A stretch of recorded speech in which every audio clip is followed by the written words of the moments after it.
I'm Adam in Wales, and this is an Essen Spiel 2016 first look at the Uwe Rosenberg game Cottage Garden. Now, I recently returned from the Essen Spiel convention a couple of weeks ago now, and hundreds or possibly over 1,000 new games were released at that convention. So I'm taking very early looks after a few plays. So these aren't games that I've played for months and months. But this one I have played a number of times, and it's by one of my favourite designers, Uwe Rosenberg, who designed the games Agricola and At the Gates of Loyang and Le Havre and Caverna and all these wonderful games, not to mention his tile-laying game, Patchwork. In Cottage Garden, players compete to fill a series of flower beds with plants, flower pots, plant covers and cats. On your turn, you select a tile from those in the row or column sitting closest to the gardener die. The tile is placed onto one of your two personal flower beds. If you don't wish to take one of these tiles, you can instead take a flower pot and place that. If at the end of your turn one of your flower beds is full, you score it. Each flower pot on the tile scores you 1 point, each plant cover scores you 2 points, and points are recorded by moving coloured cubes up your own personal score track. Orange cubes represent flower pot points, and blue cubes represent plant cover points. You may move different cubes up the track on different turns, and all points will be added together at the end of the game. There are two reasons why you might not move one cube all the way up to the maximum 20 points. Firstly, if you cross the red line at 6 points multiple times throughout the game, you're going to gain multiple cat tokens throughout the game to use. And moving a cube a small number of spaces onto the maximum 20 point space can be a considerable waste when you may have an alternative cube which could make much greater progress and net more points. When one flower bed is complete, the player selects a new empty one to work on, and the game continues. After a player has placed one tile or flower pot, then the gardener die moves one space and the next player takes a turn. If their row or column has less than 2 tiles on it, it's immediately refilled. The player may force a refill by spending one of their cat tokens.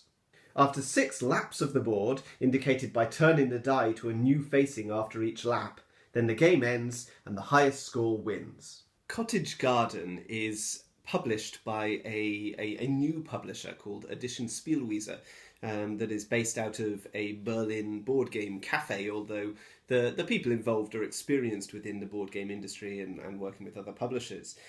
So the publication actually has a couple of minor errors in it if you get the first edition, although they're well dealt with. The company provides you with stickers to place over certain aspects of the board in order to correct some printing errors, and also some stickers to put over some passages in the rulebook which have been badly translated or have poor grammar or don't quite clearly tell you what to do in the game. So that might put some people off. But the stickers do a good job of covering it up, and certainly if you're not getting the first printing of the game, then that presumably won't be an issue.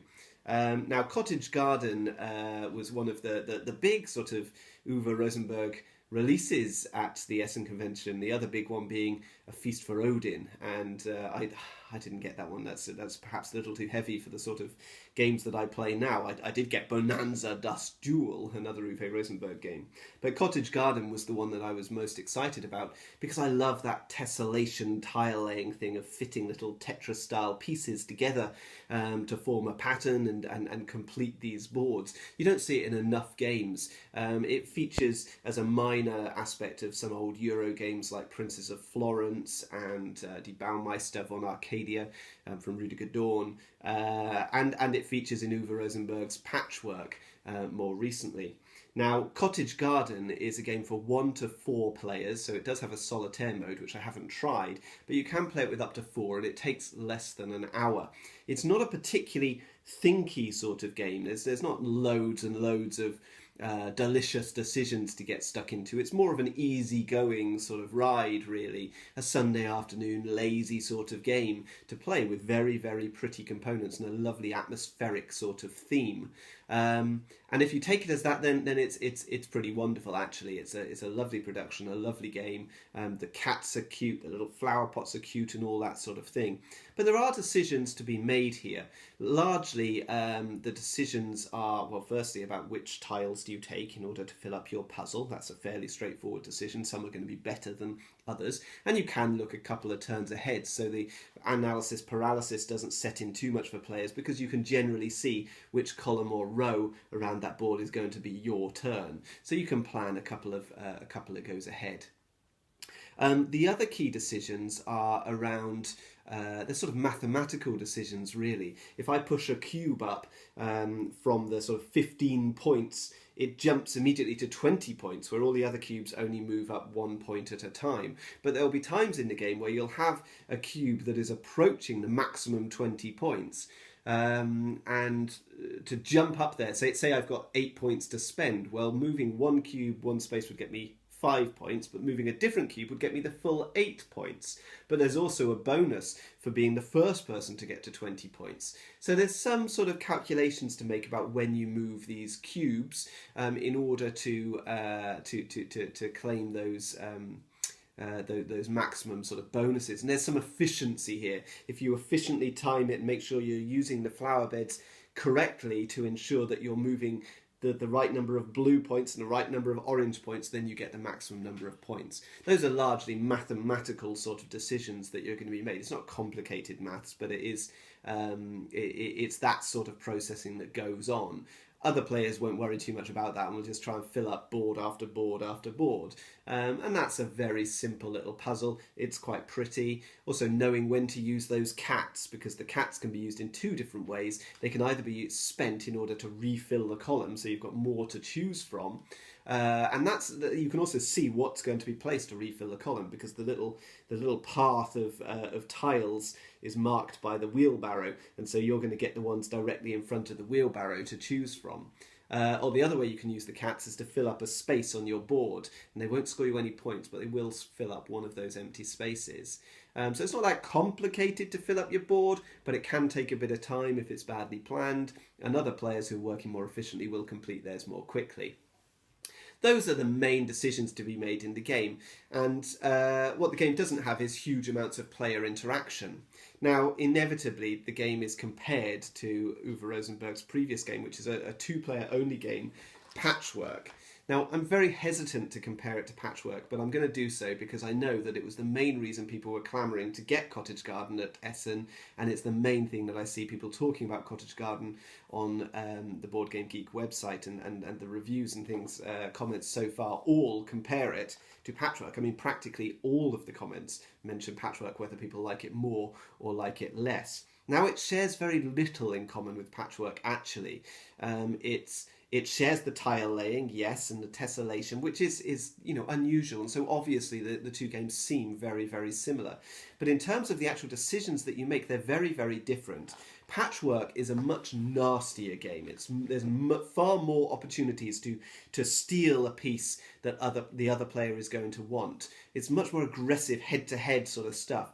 In Patchwork, you also have that delicious sort of escalating of points as you build up this economy. Essentially, you're building an engine in Patchwork. You're placing tiles which generate you buttons, and you're using the buttons to buy better tiles, which get you better buttons, and so the whole thing escalates. And you don't get any of that economy in Cottage Garden.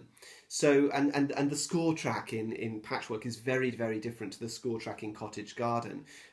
Simpler, there's less sort of mathematical decisions in Patchwork than there are in Cottage Garden. So the two things, they don't actually feel very similar to play. Patchwork is considerably quicker.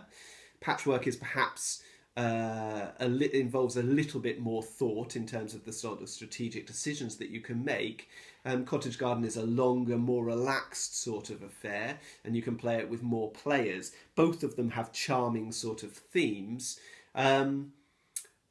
But that's where the comparisons really end. I mean, if you're going for a two-player game, I would probably pick Patchwork for a two-player game, a short two-player game, but only if I was playing against somebody of equal sort of standard, because it really is a pretty, it's a head-to-head, and the more experienced player in Patchwork is largely going to win. Largely through mean-spirited sort of play and improving that engine. In Cottage Garden, the players who are new to the game, that sort of thing, they're going to have a much easier time because it's much more relaxed. There's much less of that sort of interaction, and you can't really steal things so easily. So everybody can sort of work their way through the game, complete multiple of these flower bed boards, and have a good time doing so. So I think Cottage Garden is a very good, simple, sort of light family style game, with a lovely theme, and it's a nice production from Edition Spielwiese for their sort of first production. So I'll be very interested to see what they do next. So yeah, I hope you enjoyed the review. If you did, please watch some of my other reviews. Subscribe to my YouTube channel, Adam's Board Game Wales. I maintain a vlog about design and gaming, and also follow me on Twitter at Board Game Wales. On Board Game Geek, I'm at Adam78. So thank you very much for watching. All the best.